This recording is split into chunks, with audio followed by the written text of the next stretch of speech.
I don't even know what it is. Well, it says we're live, and it's been doing this for the last 3 weeks. There it is, 0 minutes. All right, so we are live on the Pichu Dynasty podcast. A little bit different setup today. We have a 2024 Baton Rouge Bombers team review for you. And we have an in-person guest. It's the GM of the Los Angeles Lambs, James Sifu, here to talk about the most polarizing team in the league, perhaps? I mean, from on a year-to-year basis. Yes. James, very happy to have you here. I mean, last time we had an in-person guest was the Muskrat Spectacular last year. Yes. With Alex Morales, right around this time as well, 4th of July time. So it was actually the 4th of July Muskrat Spectacular. It was that night after a long day at the pool. A little bit different. So we're doing it in the morning. So we're going to try to. Oh, he said he should have. Oh, no, he said we should have bet black. Dang. Yeah. We had a long night at the casino last night. We went red, and unfortunately it did not work. But we had a good night at the poker room. So all in all, it was a good night. But yes, we're going to run this for you this morning. Trying to wake up a little bit, but we're going to make it happen for you. We have a lot to talk about with the Bombers, James. Maybe initial thoughts on the Bombers before we get into the actual team review. Initial thoughts. Well, I mean, it was a tale of the past 2 seasons, right? Kind of a surprise 2 seed 2 years ago, and then really a surprise once, I don't think anybody really forecast that this team ended up with a number 1 overall pick. Not me. Right? Like, obviously not me. Yeah, well, obviously, yeah. So I think that was surprising, but in reality, it actually was a nice turn of events because now you get a generational player like a Marvin Harrison, right? Right. Where it's like in redrafts in a month's time, he's going to be top 5 rounds, top 3 rounds. I would be baffled if he wasn't in a startup. He'd be a high pick. So that's a great way to kind of boost your team back up. But obviously, I looking at this team and trying to forecast it, the running back room just completely stands out, and it's a mystery. And if certain running backs hit or finds waivers or again still time to make trades and all that, then it could really bounce out this roster. But that's just the biggest thing that I get hung up on when I look at this team.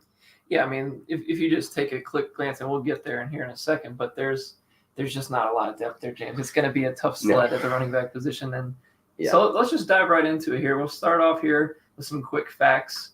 So I did some of the research on the league history, which I am very thankful that Sleeper does this for us. It's kind of nice. It is. I wish we had more history. Like, I wish we could import our own history somehow. I just have no idea if that's even possible. But we got it back to 2018, so that's pretty good.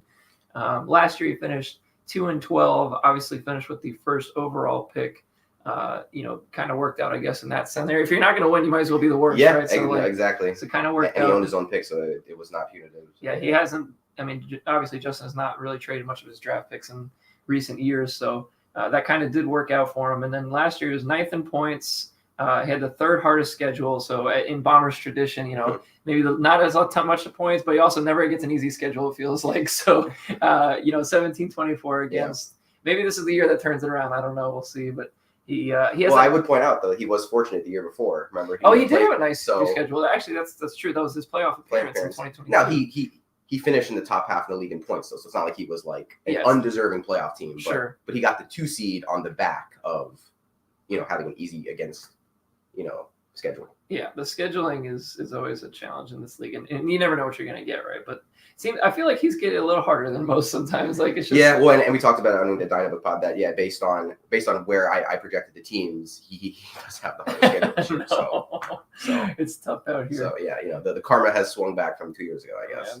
So the win losses since 2018 not very good. 30-51. It's best for 9th best in the league. Something's got to give here eventually. Transactions, he has the least amount of transactions since 2018. I don't know. Does that matter to you? Like, I'm curious when you pulled all these. Like, I feel like it does matter. It does matter? Like, when you're talking about the roster churn, right? At the bottom of the roster. I mean, when you look at some of these other teams, I mean, there's like myself, Alex, you. We're in the 300 to 400s. Okay. And he's at 146. I think Scavelli's kind of only in the other range of him. Okay. But even he's had a little more churn. So, I mean, I think, with a team, especially like with the last couple of years for me rebuilding, just to try to churn and find something special. Yeah. I mean, I feel like it is important, but I don't know if you need to go like overboard. No, I'm not. Yeah. I just feel like, to get these guys like a James Robinson a couple of years ago, or just maybe like any of these, I won't say Puka in our league, but I think he probably went undrafted in a lot of other leagues. Sure. No, He was a churn guy. Like, so, I mean, like Eli Mitchell is something that always comes to mind. That one year where he popped in. Yeah, that was a great one. You know, where like he was just if your roster's clean in August and you're churning, that's a player maybe you I mean, I churned for Tyreek Hill back a long time ago. Yeah. So I mean, like he was just like a pickup off the waiver wire at the bottom of my roster. So I mean, I think maybe you could improve the team if you do a few more transactions, but on the same token, you know, if you make the wrong cut and let go of a guy, it's like, okay, well, maybe I shouldn't have churned. So I understand it, but you know, 10th most. I mean, it's not like he's not an inactive owner. He's just making less moves perhaps than others, and that includes trades too. This number, I'm sure. Okay. So, and then of course just the one playoff appearance since 2018, which was in 2022, that year that I think he said he was 5th in points or something like that. So, I mean, he's kind of right in the elk range realistically as far as, you know, overall playoff appearances. I think he just has the one, but you know, I feel like the needle is turning up a little bit as far as like the roster is concerned. Like I think there's a lot of great pieces now. Yes. And you know, with the next year class, he still has his first overall pick or first round pick, I should say. It's a great running back class. So like maybe this can turn around rather quickly if all the things go right. So let's go straight to the quarterbacks here. One of the stronger rooms. This like of a pure top 3, this probably is the best room. But I would pose this to you: would you rather have Burrow, Love, and Tua probably are all at minimum in redraft, like back half of QB1s? Yeah, I would say like year. Somewhere in the 7 to 10 between range. 7 to 10. I mean, Jordan Love finished like 5th last year, so he was a 5th. Jesus. We had a lot of touchdowns. I mean, at the end he was. He should go. Those 3 quarterbacks, Burrow, Love, and Tua, should probably go. Quarterbacks 7 through 12 off the board, drafted in redraft leagues this year. Yeah, the question I would pose to you is like, would you rather have that, or you just have like the safety of like a Mahomes, an Allen, or like a Lamar Jackson, where it's just like at least you know who to start. You know who you start, right? Yeah. And I actually do think one of the challenging things for the Bombers last year was, he kept going down like the Burrow ship early in the year. He was believing that Burrow was when maybe that team was tough in the early. Right. Bengals were not it early on. And Burrow did clean it up by midseason, but by that point maybe the Bombers were 2-4 or whatever already. It's interesting. I mean, I feel like obviously he's done the Hawk Tua trade. That's a fun one. The trade funneling associated, but I mean, that might be the best traded one I've ever seen actually from a trade block perspective. Yeah. But I feel like maybe one of these guys is tradable.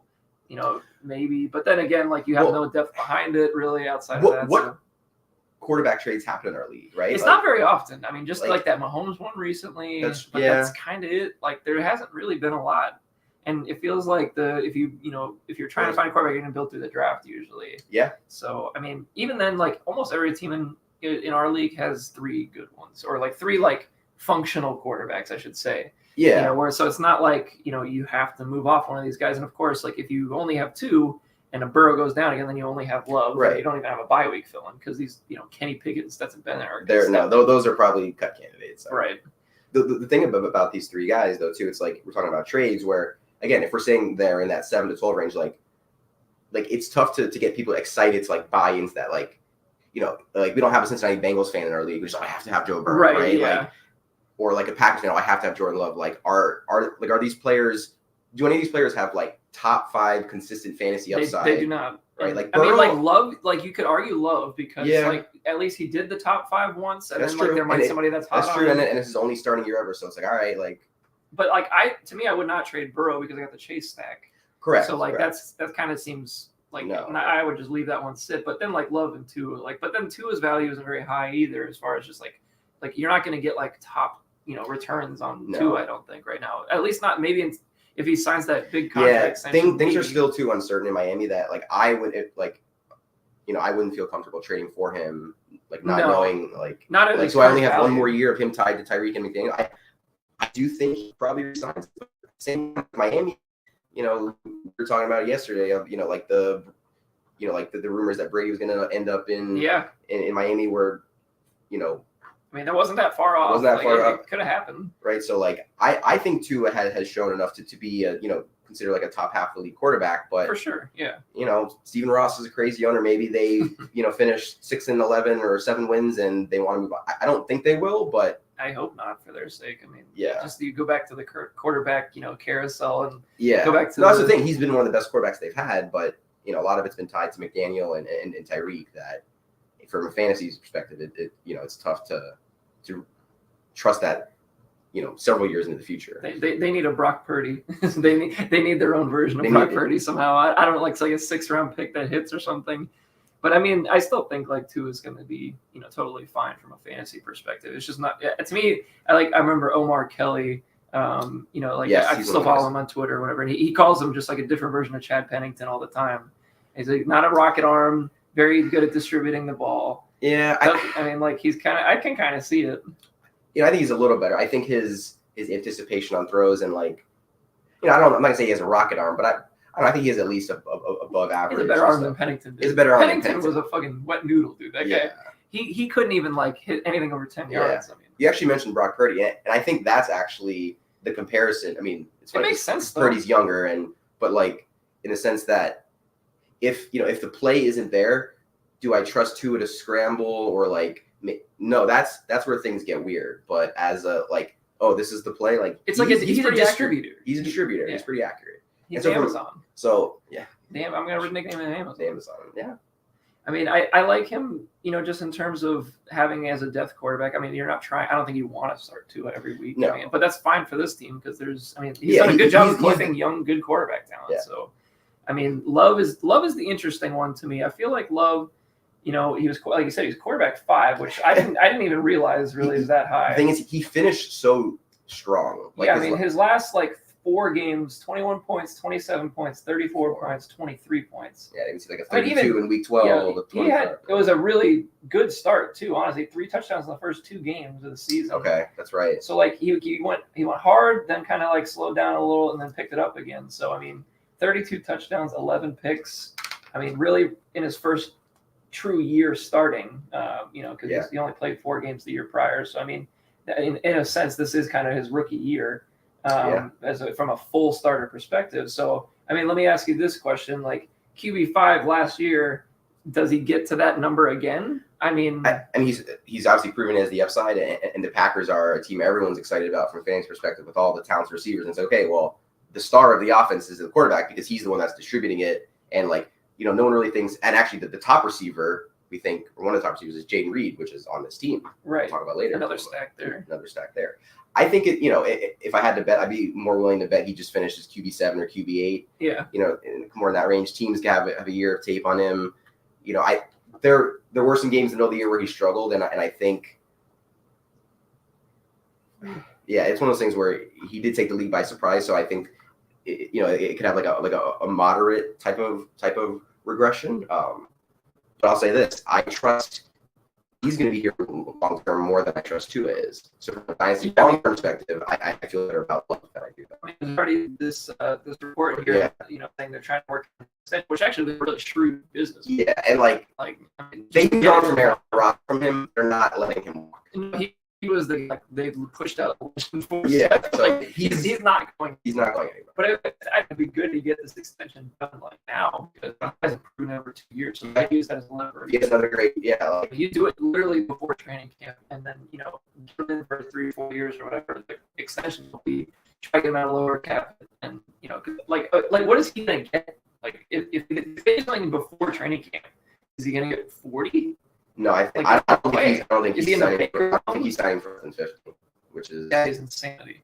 But it is what it is right now, man. It's crazy. He was a first-round pick, first-round pick. Yeah. I mean, they have the 5th-year option on him, but they're probably going to avoid that. So it's going to be crazy. Anywho, all that to say, there's 3 good quarterbacks on this team. 2 of them that'll probably get cut, and it is one of the strengths of the team for sure. It is. I mean, you got to figure out, week to week, which one you're starting, and that's a challenge, right? And I think really you just hope Burrow gets back to what he was before his injury and all that stuff last year.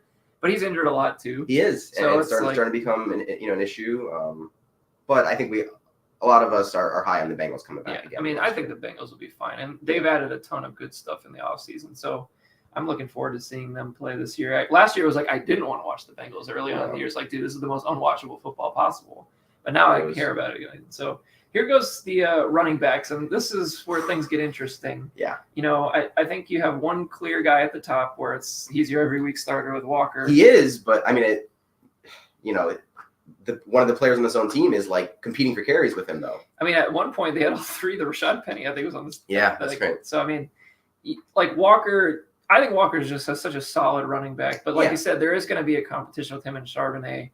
And the question is, like, now that Charbonnet's a year in, is this more of a split or is it less of a split? And that would actually be worst case for this team if it was a split. Like, you don't want the split. Because the Seahawks offense isn't, at least I don't project it to be good enough. And I don't think people in general project it to be good enough where it can sustain starting both, right? Yeah. And I think Kenneth Walker, I don't believe he's being drafted as an RB1 in redraft leagues right now. Actually, that's a good thing to look up real quick. I'm not even sure. I wanted to see who their new offensive coordinator was. They got somebody from Ryan Grubb.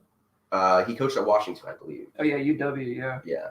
So I mean, they're kind of an air it out team, so which would be a little bit different. But they always did use Dylan Johnson the last few years, kind of as that, like ground and pound guy. So I mean, Walker certainly fits that mold. Yeah. But then, like, once again, like, the Seahawks are idiots and love to draft running backs high every single year. And he's RB16 in sleeper ADP for redraft, which is, again, that's like a mid RB2. That's kind of what he is. Which is fine, but that's this team's RB1. Right. Is a mid RB2. And getting into the RB2 discussion, we're looking at Ezekiel Elliott. And it's just not acceptable. It's just what are your expectations for Elliott this year? I think we talked about it in the pool the other day. I think we were just sitting there being like, realistically a flex, like, for most teams, right? Like, yeah, I think like in a redraft league, where is he going? Like, why don't round? I think yeah, like if he's your flex, like you probably took like the 8th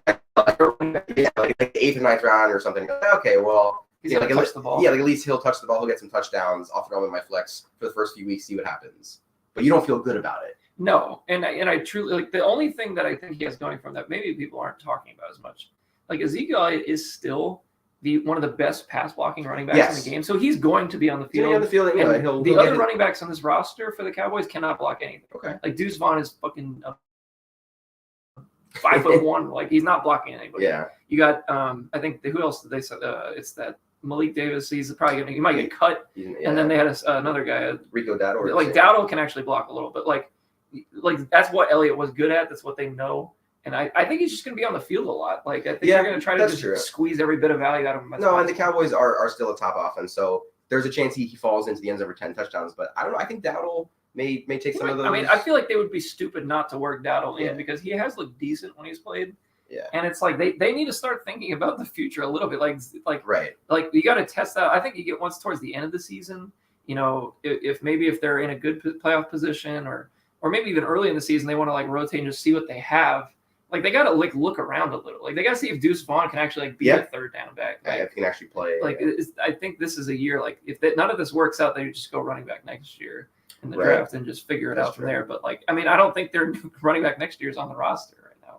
Probably not. Like, for the Cowboys. I feel like they're just going to draft somebody next year. But for this team, I mean, 800 yards, 8 touchdowns, like, would that be a good year for Zeke? I mean, if he had, like, 1,000 total with, like, receiving and 10, like, maybe, like, I don't know. 10 touchdowns is the over. I mean, 1,000 yards. I put him on 6 maybe touchdowns, like, for an over and under. So, like, but that's for an RB2 in our league. I don't know if that's enough. I don't think it is. Like, I don't know. Well, I think it's going to be highly dependent on the touchdowns for Zeke, and that's where things could be good. And I think part of when the Bombers were good, 2 years ago, Zeke. It was his last year in Dallas, and he was good. Averaged 3.5 yards a carry, but I think still. It's just a ton of touchdowns. 10 to 12 touchdowns. I can find it. It's funny because the next guy, Les Miller, he's kind of like a flexy guy too, like potentially how the split works with Kamara out the gate. But I can see a world where, like, Zeke might be washed towards the end of the year, and Miller actually might be the guy, and then maybe he's the RB2. No, that's interesting. Well. Yeah, because the Saints, we talked about it as a team that they're a mess. They're a mess. So if they fire the coach or if they're going nowhere, Kendra Miller is going to get involved late in the year. Like 800 yards, 876, and 12 touchdowns for Zeke in his last year in Dallas. Okay. So, like, that to me, that's the ceiling. That's the ceiling. Like, and which is fine. That's RB17. But he did nothing in the passing game that year. Like literally 17 catches for 92 yards. Like it's just nothing. That's brutal. So he literally was just blocking the whole time. Yeah. Like, and I don't think he would get the 12 touchdowns this time around. I think Dowdle would take more, and I think, but yeah, 800-ish yards. It seems about right. Like 3.7 yards per carry. Like I would, if you told me that's what he finished with, I wouldn't be surprised at all. Getting back to Miller, I mean, like he could really be like that late season charge guy. And I think a lot of people thought that was going to happen this past year. But he was hurt a lot. He was still coming off that ACL injury from TCU. That's right. But he had that really good week 17 or 18 game. I don't remember what the hell it was. Okay. For he was playing against the Falcons when they were just in fuck it mode, basically. Okay, so it's kind of week like 18 games can get real. Yeah, and if you watch the tape, like nobody was wrapping up. Like Okay. it was just like, all right, bro, like this is not it. So it was a little bit of a fallacy, but at the same time, like Miller is a talented back, and obviously I traded him too. Yeah, that's right. Him, but the thing is, like, I could see a world where Miller is literally not valuable next year. Like if they just say, okay, he's not that good, he doesn't perform that well, we're just going to draft a new guy. If it's a new regime. New regime, might not have any tie to him. It's a great running back draft next year. Yeah. I could see a world where that doesn't happen and he's just out and he's just kind of like a backup guy. So he's got to show something this year. Like, and that's like, and he could. Yeah, and for my team, like with the Adonai Mitchell being kind of like the centerpiece of that trade, like I'm going to take a shot on a guy with maybe more long-term upside. And like Miller could be great, and it could be a bad trade for me. And I liked him enough to take him at 2-1 that year. So he's like, I like the player.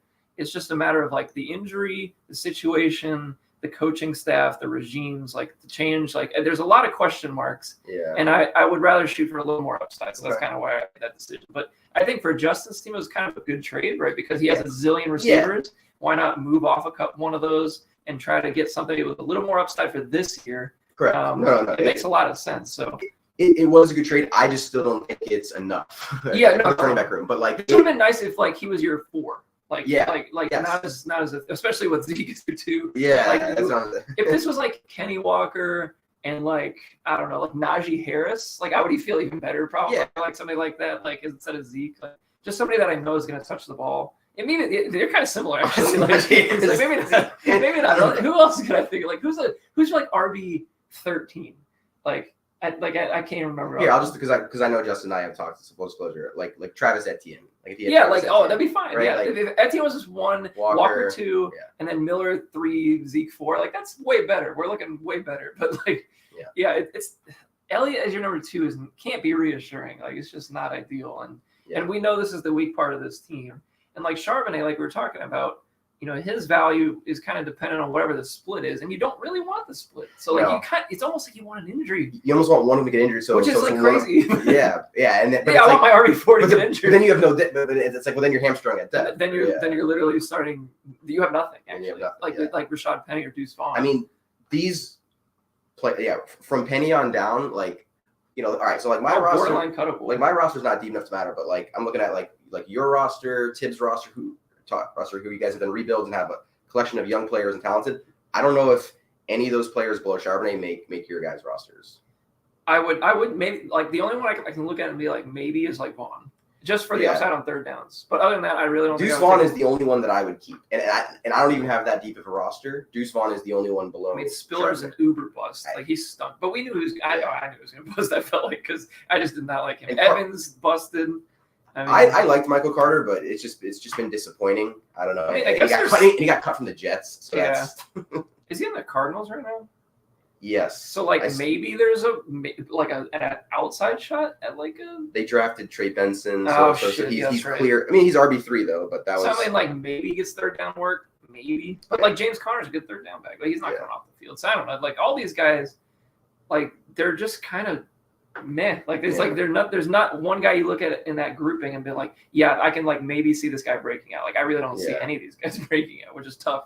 Like I said, Deuce Vaughn's interesting, but like for all the preseason hype and everything, did he do anything? I don't think he did anything. He did literally nothing. I think he had like a couple of catches every here and there, like garbage time type plays. But like really, like even if Vaughn like quote breaks out, it's gonna be in a third down role. Yeah. He's not going to be like, we're going to throw him out there on first down against the Packers in the playoffs. Yeah. Like, it's not going to happen. Yeah, I don't think he's grinding 20 carries in between the tackles. 0% chance. So, I mean, we both agree this is the weakest room. Yeah, and it's the reason why, again, the rest of the roster is pretty solid. This is the reason why Dynabook has this team where we had him. Yeah, and Right? like, if this room was slightly throw the, like you said, an ETN on this team, or just a little bit better at the running back position, like I would say it's a playoff team for sure. Yeah, but it's just not. Like it's just not where we're at right now. And maybe there's a trade that happens between now and the draft, or the now and the stop at the start of the season. And he's got. We'll get into it just right now with the receivers. I mean, there's a lot of guys and a lot of tradable assets here. There's a lot of interesting pieces. There's older, younger, guys who are just more wide receiver threes. Like, yeah, I mean, I think like what we were talking about earlier or yesterday.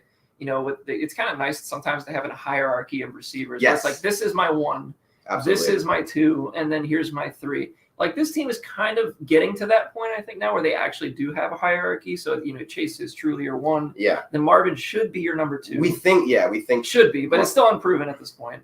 And then from there, it's literally could be anything. Like that's where the challenge is. Like, who do you start on a week-to-week basis with, Hollywood, Jaden Reed, and Chris Godwin, Deontay Johnson, Brian Thomas. Like literally all these guys you could argue they're going to be significant players. Gabe Davis and Brian Thomas are on the same team. Like you're going to be starting Brian Thomas, but Gabe Davis catches the long touchdown this week instead. That's going to hurt even more. Right. It's tough to play like that. But starting at the top, like we talked about the stack with him and Burrow. I mean, everybody knows Chase is a great player. Kenny's it's just all a health thing. Like I feel like he's kind of banged up a lot, but I mean, he's going to be a top 3 receiver. It seems like almost every year. So that's great. But then Harrison, what are the expectations for him, for you, this season as a rookie? I mean, he's going to be a starter right out the gate for sure. Like, are you happy with 1,000 yards and 5-6 touchdowns? Like, I was going to say, I need at least 1,000, right? Like all the betting lines are right around 1,000, it seems like. So. I need a minimum of 1,000, again, barring injury or anything weird, whatever. But, as long as we play a reasonable number of games, I need 1,000 yards to feel good. Yeah, 1,000, and then just whatever touchdowns you can throw. Yeah, touchdowns is, year-to-year stuff. But look, we he's going to be the number 1 receiver for, for Kyler. And an improved offense, I think. It should be better. I mean, I think another year in that scheme, too, should help. And they didn't really have any turnover at the coaching staff, I don't believe, at the offensive side of the ball. So I think they should be set. And obviously, with Hollywood leaving, that was a good thing, right? So now he goes to, obviously, you don't want both of those guys. So, he ends up in a situation which could be really good. I feel like the Chiefs are going to be the hardest to predict with receivers this year. Yeah. It's like I think it's going to be week-to-week thing. So I think at this point in his career, we know what Hollywood Brown is. Like he's going to run straight. And he's going to be, he might have a few balls. Better in best ball is what Hollywood Brown is. Great best ball player. Elite best ball player. There's a lot of best ball players on this team. But that's bad for exactly. Like you got which one was like Gabe Davis? Jaden Reed. He's that week-to-week guy. Who knows? Yeah, you're right. Like, dude, with the Packers, like it could be Wicks, it could be Musgrave, it could be Dobbs, it could be Christian Watson. Like, that's right. It could be Josh Jacobs. It could be fucking anybody. Like, it could be Marshawn Lloyd all of a sudden. Like, who knows? Like, it's hard. Like, and the only guy like I'm in this grouping that like I think might actually be a little underrated right now. I mean, I think Godwin is always underrated for the most part, but I'm not going to say him. I think Deontay Johnson is going to get a lot of freaking targets. Yeah, the way that offense, feeds out routes, like because this is Canales' offense, right? So, dude, the Bucs ran more out routes probably than anybody in the league last year. We were listening to Brett Coleman yesterday talking about this. Do they run? It's like the Devon Best Brian Hartline offense. They just go out. It's just out. We're going out, and you know we were going to go out, and it's still. We trust Bryce Young to consistently make that throw. That's the question. But here's the thing: is I know Deontay Johnson can run that route, and he's very good at those type of routes. So he's very good at getting open. I'm just scarred still from his hands. He can't catch. I still think he's a below average with hands, and I think his attitude, and I just worry. Thinking of a rocky start. Yeah, I've never been a Deontay Johnson guy. I'm not either. I'll put it down. I'm going to put it out there. Yeah, so I don't share your sentiment that he could break out or whatever this year. I don't know if I call it a breakout, but just maybe in terms of like his overall value, like where it currently sits, he might be a little underrated, like especially in redraft leagues. Like, that's fair. Yeah, he is going like way later than I was expecting. Like he is going to be the number 1 here. And Thielen's not going to be the number 1 again. So I mean, I feel like he's going to be hyper targeted. Yeah. So like at least he'll be, even if he drops 50% of the balls, like he still might do okay. Like I feel like that. But then again, like this is what we're talking about. Like with all these potential, threes and flexes.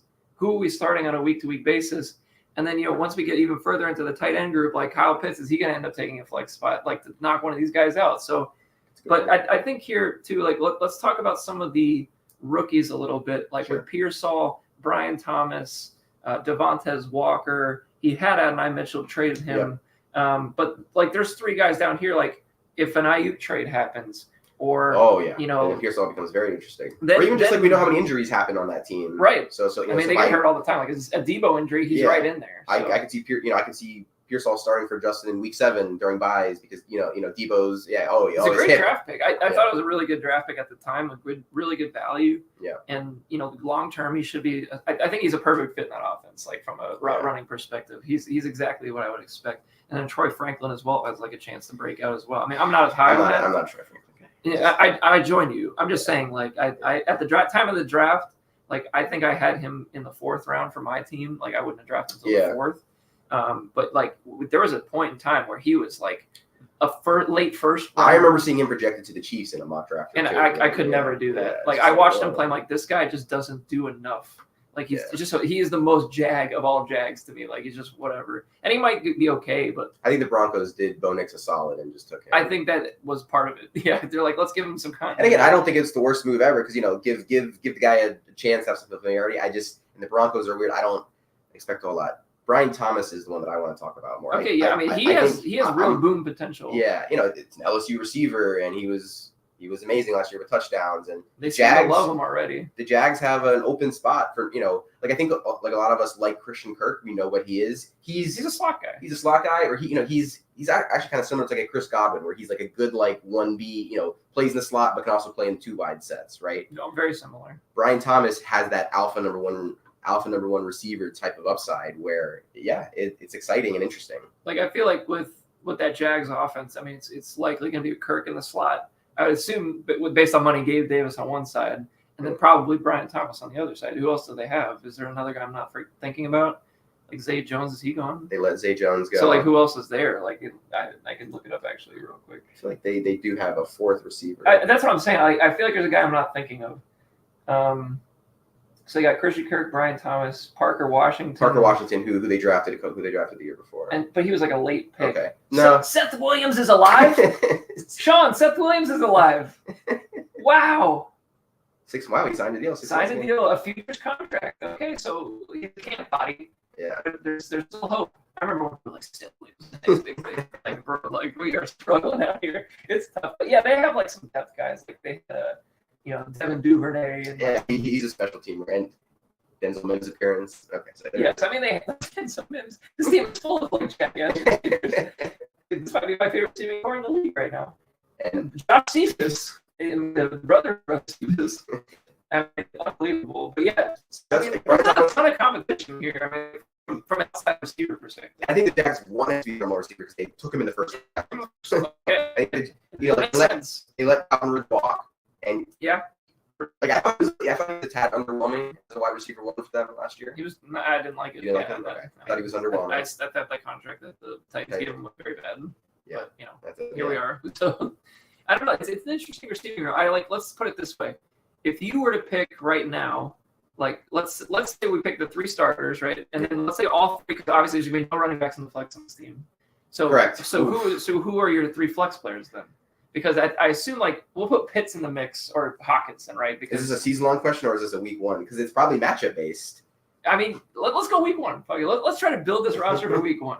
Well, it's interesting because like Sleeper, I think attempts to optimize your lineup week 1. They actually put Kyle Pitts in the flex, like and that suggesting to the Bombers that you should be starting 2 tight ends, which maybe I think it's we'll get into Kyle Pitts. Don't worry. There's playing by Kyle Pitts for this. They have Jaden Reed as wide receiver 3, and then they have Godwin and Brown. And I think that's fair. That's just for week 1. That's probably what I would do too. Like at least Godwin's gonna be safe. Yeah, Deontay Johnson on the. It's like I want to see it. Let me see a few games. Show me first. I want to see. But by like I'm agnostic to Deontay. Yeah, Johnson. And then by week 3, 4, maybe Thomas getting going. Yeah, maybe Thomas getting going. But that's probably what. Yeah. It's I feel like, and it's kind of like what they have listed out here too. This is basically just like my hierarchy receivers. Okay. Like just run it out. I mean, Hollywood maybe you could start. Well, I think but he's like, probably your 3 in our league. That this is the type of player that starts week to week because we have extra flex spots. Right, like you can afford the best ball aspect in your wide, flex 3 spot. Like, you can throw him out there. And the upside is obvious. You can catch a 70-yard bomb from Mahomes at any point. So like literally literally, I truly believe Hollywood's going to play the Marquez Valdez-Scantling role. And he's just not as tall. He's not as tall, but he's a little But more he does what he did. Like he stretches it, the field and he's better at it. Yeah. And he's tall, but like he is a better separator. So I think it could really work out because I feel like they wanted more. I mean, obviously they paid MVS a shit ton of money for no reason. But like I think they expected him to be like a guy that actually was more involved and just like literally didn't separate and didn't make anything happen. Whereas Hollywood, I think, can do that. So, he might be more, maybe less boom bust than we were thinking. It's just a matter of how it all plays out. But are there any other guys at the bottom of this list that interest you? I know we're going to talk a little bit later about the cuts that this team has to make. But like I see a few guys that like could have some. Yeah, so I got two. Go for it. So Tez Walker as a rookie intrigues on Baltimore, and I'm still not ready to give up on Noah Brown on Houston. I thought I saw some interesting things from him last year. Dude, he was good when everybody was down. I mean, he had some really good targets. There was like a couple of games where he had like 150 something. I think again, I'm pretty sure did nothing the rest of the year. Didn't he rip the Bucks when we got killed back? Sounds very likely. That Texans game where they I'm not surprised at all. I think Nico, Tank Dell, and Noah Brown eviscerated the Bucks secondary all in that game. I remember that was one of the games I actually didn't watch that game this year. And I was glad that I didn't watch it. It was fun. It was a fun game to watch. They were getting shredded, but I think it was like Nico was out, so like I didn't have much of a reason to watch. And he got hurt during the game. Yeah, and I was like, damn it. All right, well, maybe I was upset that he got hurt and I didn't want to watch it anymore, but I don't remember what I was doing. But I feel like Noah Brown, like as a depth player, the likelihood of a Tank Dell injury seems kind of relatively high. Sorry, don't say it. I know, but he's a small guy, so you never know. He broke his leg in the pile and got shot. So yeah, I think he got shot in the offseason. It's tough out here. Yeah, but I'm going to throw out a Tim Patrick mention. He's back. Back from the grave. He's back, and bless his heart. I hope he's going to be a top 3 receiver on this team, probably. Like, who else do they have? I guess. I mean, Troy Franklin's unproven right now. I mean, there's also the chance. Again, he's not a Sean Payton's an asshole. He didn't draft. It's not a Sean Payton is true. guy. That is true. Like, you make a good. They may just be doing him a service by not cutting him the offseason. He may just be an August cut, where it's like it's a training camp, and I think he's got a big contract. And it's like, hey, guy, you just don't have it. Again, I hope I'm wrong because it's brutal. Because he was one of these undrafted rando guys. And he should have been good. And like we all root for those kind of guys where he was kind of a nothing player, gets a nice contract, had some good seasons, but boy, this Cortland Sutton contract is not good. And there's a lot of bad contracts on this team. Oh, yeah, this team is they are a very big mess. I can't. But the Bombers may actually because didn't Josh Reynolds sign with the Broncos? So he may actually. So he has a pigeon or a stranglehold on the wide receiver 3 of the Broncos. And Troy Franklin. We're covered. All right, so basically the 3 of them are going to die for the night. But none of them matter because Marvin Mims is going to break out this year. Oh God, thinking about Marvin. Right. Yeah, I mean he's the wide receiver too. At least they want him to be. So I mean, Tim Patrick's got a 1 year, like $1.2 million contract. So it's like and there's no dead cap, so they could cut him, I guess. Yeah. So I don't know. This team literally has wide receivers 3, 4, and 5 on Denver right now. That's pretty hilarious. That's pretty funny. Not a passing attack that I love to be involved in, but somebody's gonna play. You're gonna I know you like your Marvin Mims, but like, are we sure? Dude, I don't love the Marvin Mims. Let me put it out there. Like I feel like he is just a boom bust guy. Yeah, and Sean Payton likes to have a veteran receiver. Like I actually do feel like Josh Reynolds or Patrick could be the starting receiver in 2 sets. Because they can block maybe better kind of stuff. This reminds me Reynolds of last year. Reynolds is a pro kind of. You remember like Atlanta, Drake London, Mac Hollins? Yeah. This is the Mac Hollins. Who is the Mac Hollins of this team? Like you're just going to be out there to just run cardio, and you're really not going to do much. And they're going to be doing a lot of running and Josh Reynolds is the ultimate Mac Hollins guy. Yeah. Like just. Well, he's done it on 3 different teams now. It's funny because like in the real term here is Jag, but I think I'm going to just start calling him Mac Hollins, just because it's like you are out there, and we're probably not going to throw you the ball. Yeah. But you're probably a decent blocker. And there's going to be a game or two where you're like, holy shit, Mac Hollins. Let's go get him. Mac Hollins had 100 yards, 2 touchdowns. We might need to go to the waiver wire. And then the next week, you'll start him. He'll dunk you for 22 yards and 3 catches, and then you have to cut him again. So, I think that's where we're at with a lot of these guys towards the bottom. But that's what we expect, right? So, like you said, Devontae Walker, I think there's some upside there. I'm not very high on the prospects. Like, I actually don't love him or Franklin, to be honest with you. I think there's more upside with Walker. Yeah. It's like Walker's Kent State tape before he even got to was very fucking good. Yep. So like maybe he gets back to that and he kind of fits that frame that they're looking for on this team, like a little bit bigger of a body on the Ravens, 6'2", like 190 or something like that. So like he actually has some like Rashad Bateman size. And who knows what Rashad Bateman does this year, but like seems like nothing. I don't know why they re-signed him. That was a weird one. I don't know. Maybe they love him. Let's move on to the tight ends. There's plenty to talk about here. TJ Hawkinson had a really good year last year. I'm going to pull up his numbers here. But then, of course, you have the very polarizing Kyle Pitts. Hawkinson, tight end 4 last year, 95 catches, 127 targets, 960 yards, and 5 touchdowns. Like a very solid tight end year, tight end 4 both years back to back. So I think you can expect something in the range. But here's the thing: it's like no Cousins. Yeah, and he's coming back from injury. And an injury. Right? Because we're looking at TJ. He has no timetable return. And that was from 2 months ago, but still. Yeah. I mean. But it was late in the year that he tore the ACL, right? Like, he said day by day, week by week. So, like, he might not be ready for training camp. And so, I mean, like, now talking about Justin's team might actually help him in terms of, like, who do I start? Yeah, it makes it easier. All right, well, I'm starting Kyle Pitts then. Like, we know Pitts is going to be probably in the lineup, and we were just talking about him being, like, potentially a flex player. But, like, Hawkinson, like, I think like early season, I'm not feeling like too good about it, right? With the injury, who the hell's playing quarterback? Are they going to be the same type of offense where they funnel it through him a little more? There's a little more question marks than years past, we'll put it that way. But then Pitts is the ultimate, like, okay, are we going to do it this year? Is it finally time? Do you think it's time? I mean, if not now, when, man? Like, if it's not this year, like, I can't support it anymore. We're in year 4. Yeah. We have Kirk Cousins, who obviously, helped TJ Hawkinson have some nice years back to back. I mean, dude, he had 1,000 yards his rookie year, 110 targets, and literally did nothing, like, for the most part last year. Like, it's just odd how the touchdowns haven't been a thing. With his big body, it makes no sense. They can't get him involved. My favorite thing too is, like, I followed like the Falcons on social media and stuff, and every freaking week last year and the year before, they're posting these like clips from training camps and whatever, and OTAs. He's always catching touchdowns. I'm like, what are we doing? Like, where's this during the games? Like, you don't even throw it to him. Like, those like fade route jump ball stuff. Like, it's actually like a hot button thing where like analytics actually says like it's not a good thing. It's not an effective route, but for certain players, I feel Mike Evans. For Mike Evans, higher fucking percentage. Make an exception. And I feel like for Kyle Pitts, this is a guy. Yeah. I feel like for certain players, like, it should be a thing that like you got to force the issue a little more. Again, and part of fade routes actually is having a quarterback who knows where to fucking put the ball. So maybe Kirk Cousins can improve that for them. It can't get worse. Because Lord knows that Desmond Ritter and whoever the hell,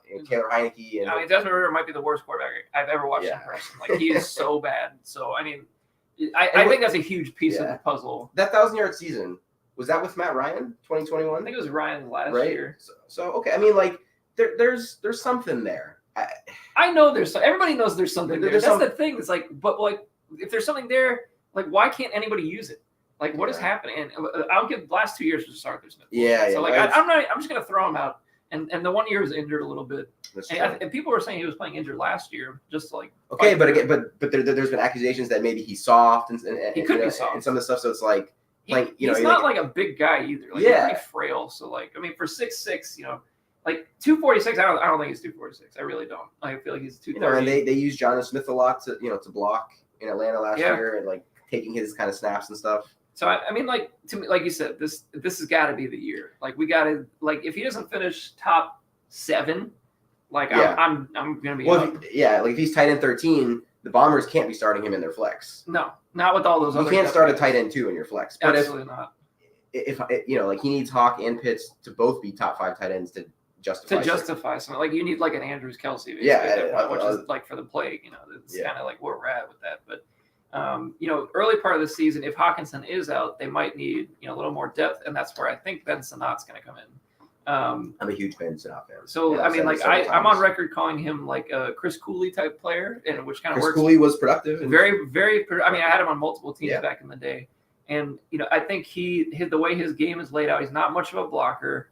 But he moves around. He can play multiple. He can block a little. He's going to play in kind of like that wing back, Garrett Graham role, probably a little bit too, like H-back, right? Yeah, whatever they call him nowadays. Who the hell knows what they call him? But I think he's going to be on the field early because he's ready to rock. Like he's kind of one of these ready-made prospects. Zach Ertz is there, I believe, and that's a classic. Like, okay, Zach Ertz, you're old. But like he gets, teach the rookie a few things. There are some Laporta vibes here. There, like I feel some Laporta here. Like I don't know if I don't think he's nearly as talented personally. Yeah, and I don't know if the scheme may not be there. The scheme and the team upside, right? Like the Lions, part of Laporta being as good as he was they were the 3 seed in the league in the NFC, right? The Washington's not. I think my reason for saying Laporta is more of like, okay, the situation is right there for him to take. Okay, and the starting spot's and there. And he has a ready-made game where like Laporta was ready to rock too right out the gate. So like you don't have to project him as much. And we talked about how much I don't love projection players for the most part, especially at tight end. Like project players don't work a whole lot at tight end. Like these guys that are like, oh, he can do this, but he still really needs to work on that. Like a Jelani Woods or whatever. Like, I'm hoping that works out for you, but like there's guys like it takes longer to get going. Yeah. Especially we all know it takes longer to get going at tight end. And I feel like he has a chance to be one of those guys that kind of breaks that mold a little bit. So like start from day one and and he might not get, 900 yards and 6 touchdowns or whatever, but like I could see the world where it's like a 650 and 5 or something like that, and then like he's a usable player. Yeah. Whereas like a lot of tight ends, especially I think he's a 3rd round pick in our league, maybe. He was a 2nd round pick in real life too.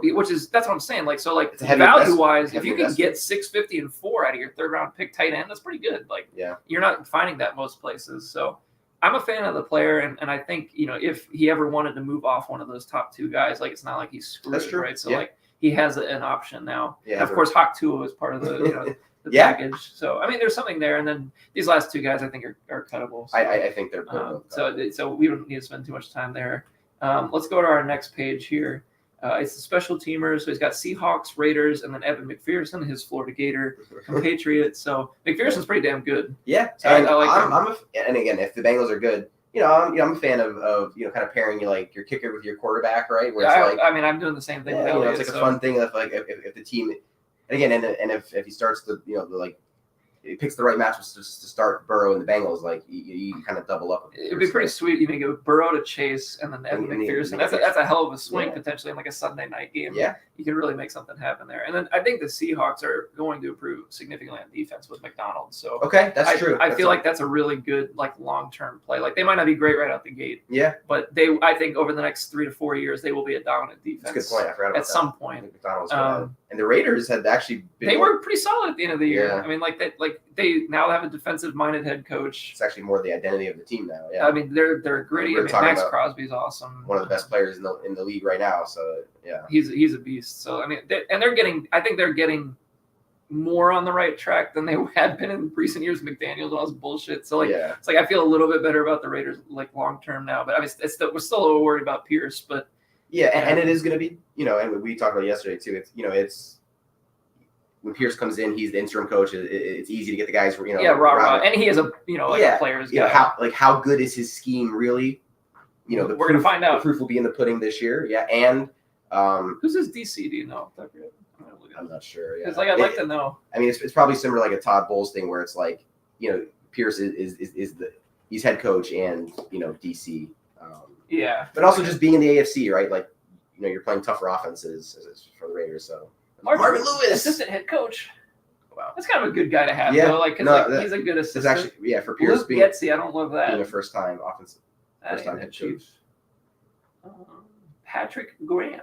Okay. Do you know who Patrick Graham is? I think he Giants DC for a couple of years. In his 3rd season. Yeah, I think he was coach 8 season 2. So he's got a Super Bowl in his ring, so that's good. This is not ideal. Yeah. Anywho, I think that, like these are good enough units to kind of have, and I think.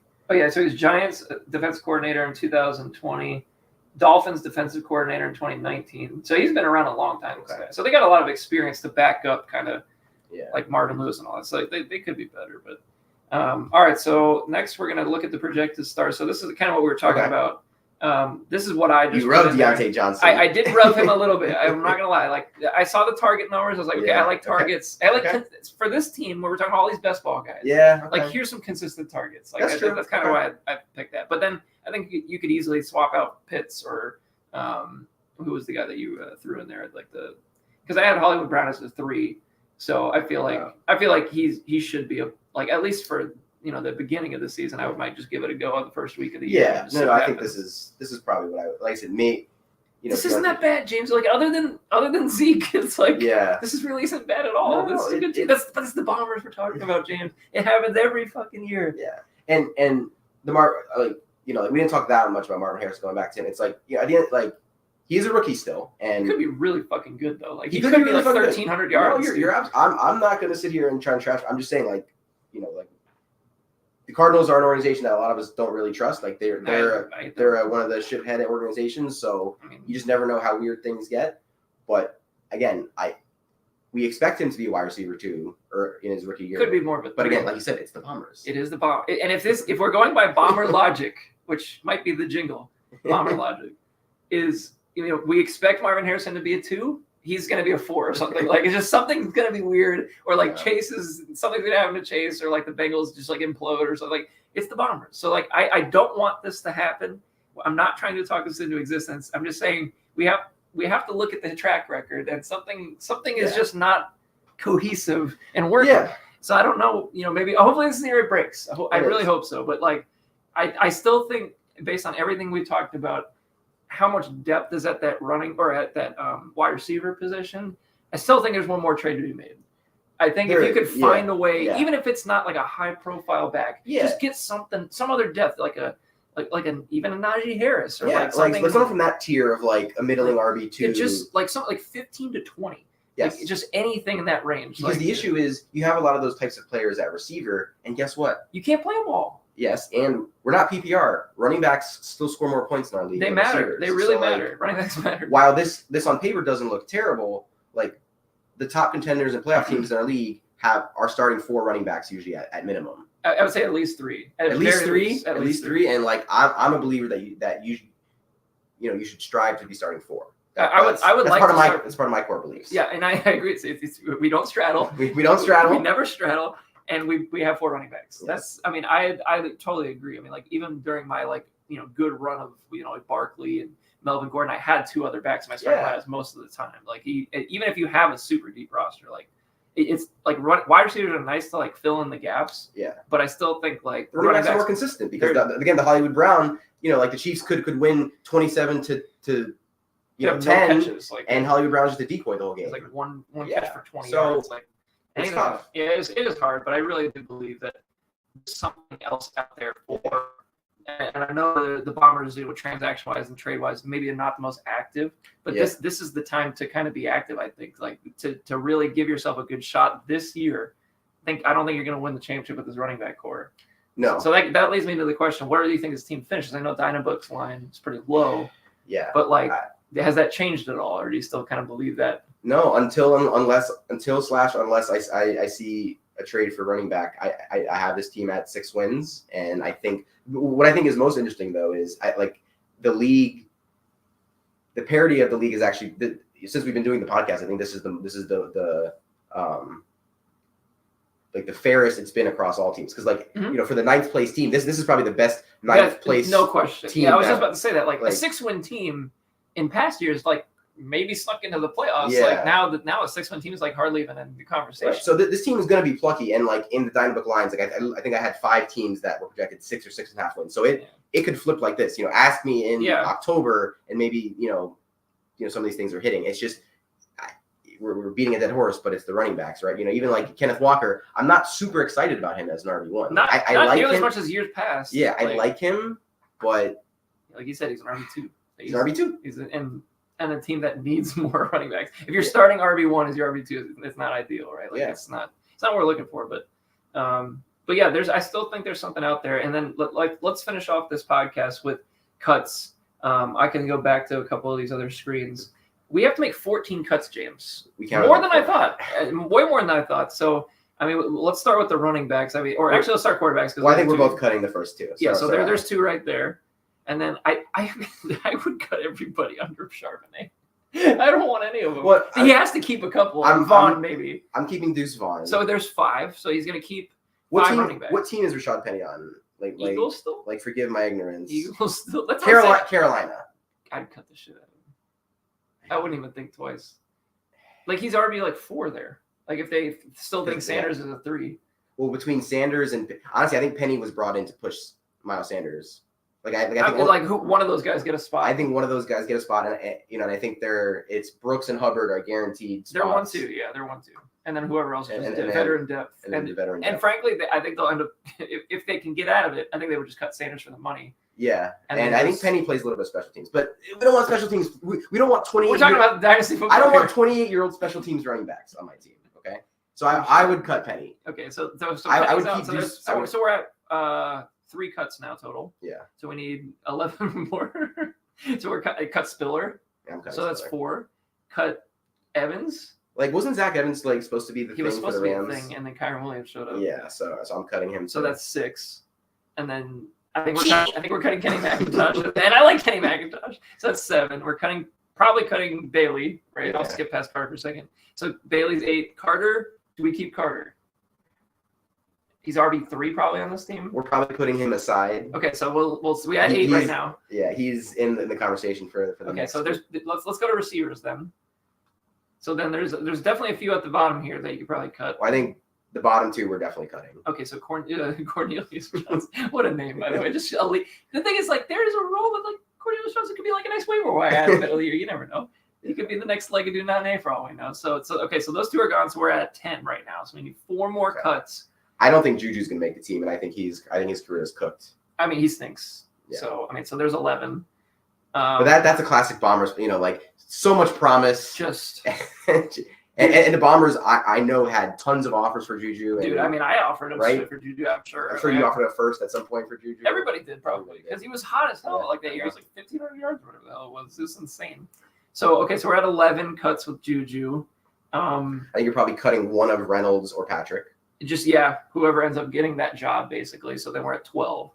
And I feel like the rest of the guys could probably stay for now. And then let's take a look at tight ends. I think you could probably cut both these guys, right? So then you're at 14 right there. Yeah, that's okay. Okay, so out of that, it's not as hard as I thought. So maybe not that hard. So out of those guys, who would be the waiver wire ad, out of those guys? If you're a team like Alex or maybe somebody without a lot of capital and need to try to pluck some guys off. Yeah, let's go back to the receivers. Maybe. Like I was saying, maybe Cornelius Johnson is a mid-season waiver wire pickup. If he hits, maybe. Well, because he's Chargers, right? So he's in that Brendan Rice. Yeah, that could battle. be Michigan. Yeah. I think there's going to be. Guess what? I have Brendan Rice, and I like Brendan Rice. And if Brendan Rice, and I like Cornelius Johnson. If Cornelius Johnson wins that job instead, I think analytics absolutely hates Cornelius Johnson though, because he's a late breakout, late ad, 24 or something. He was undrafted, but obviously he followed Harbaugh for Michigan. Right, and the Michigan connection's there, so maybe he gets more playing time. But I'm not feeling it really. So Michael Gallup, I believe, is on. He's on the Raiders. Raiders. Does he have anything left? Between him and Juju, do they have anything left in their legs? I don't know. I feel better about Gallup. Yeah. I don't believe in Juju at all. Yeah, I'm out. Gallup was wide receiver 80 last year. Dude, he stinks. It's not good. Dude, that was another terrible Cowboys mismanagement. Yeah. They gave him a huge contract for absolutely no reason. He hasn't had that was Dude, awful. wait a second. Hold on. He hasn't had over. They gave fucking Gallup all that money instead of Mark Cooper. What the fuck? It's so bad. That should have never happened, dude. Oh my god. Yeah, Gallup hasn't had over 500. Dude, that Gallup contract was horrible. Let me see if I can find it. I remember when I saw that. It was after he tore his ACL too. It was after he tore his ACL. His Uncle Jerry being a nice guy. Come on, dude. I don't care how he's receivers from Colorado State don't work. Don't pay him. Don't do it. I tried with Preston Williams and I failed. Don't do this again. It doesn't work. You got to look at it from his career earnings are stupid. I was why the fuck did this guy get this much money? He was always an average player at best. I think I just saw it was 5 years, 57. It's so bad. Yeah, 5 years, 57 with 23 guaranteed at signing. That was so total guaranteed 27. And he got cut so early on in that contract. And then he signs for $1 million with the basically Jesus. Shows us. Oh God, dude. Jerry. We talked about it yesterday. Jerry, and all that Cowboys organization, very good at drafting. It's terrible when it comes to second contracts. Yeah. Absolutely awful. So, anywho, all I'd say, I think we have our cuts. So I think it's not as hard as maybe we thought. But what the Bombers could do, because their running back room is so thin, maybe let's go back to the running backs for a second. Maybe he wants to keep a Kenny McIntosh, or he wants to keep Zach Evans as, for God knows, whatever, Monty Bailey, whatever. So maybe we're keeping one of those guys, and then the receivers, he's got to cut more receivers. Like, We do need some bodies in the yeah, like the Tim Patrick, Josh Reynolds, like that's not like super exciting, but I would consider picking those guys up. I know Alex. Would certainly be interested. There's like one Marvin Mims injury, like he could be right in, or like a one Cortland Sutton, like they kind of play the role. So, I still think this team needs to make a move, but we'll see what happens. I feel like there's still plenty of time between now and training camp to see maybe somebody steps up or falls off or whatever. But and there's inevitable injuries that happen in training camp preseason every year. You just gotta hope it doesn't hit your team, basically. Yeah. This team has a couple of their own sort of camp battles of players on the team. Yeah, so it should be fun. So look at that, right at an hour. We'll stop it there. James got to hop on a flight back to the Lauderdale area to the Lionheads headquarters, I'm sure. So thank you again for hopping doing this. We got 8 more of these to go. We're going to keep them coming. We'll probably do another one this week. Just try to run it through all of these before training camp. Who's next on your Dynabook rankings? Above, so who's 8? I think it was the Muskrats. I think it was the Battle Axes. Okay, so we might Battle Axes and then my team. I think it was like 7th. Okay, so we'll run Battle Axes next. And we'll see you then. So thanks for joining in. I know we got a couple of people watching early in the morning, so thanks for that. And we'll see you later. Uh-oh, there's a couple of comments there.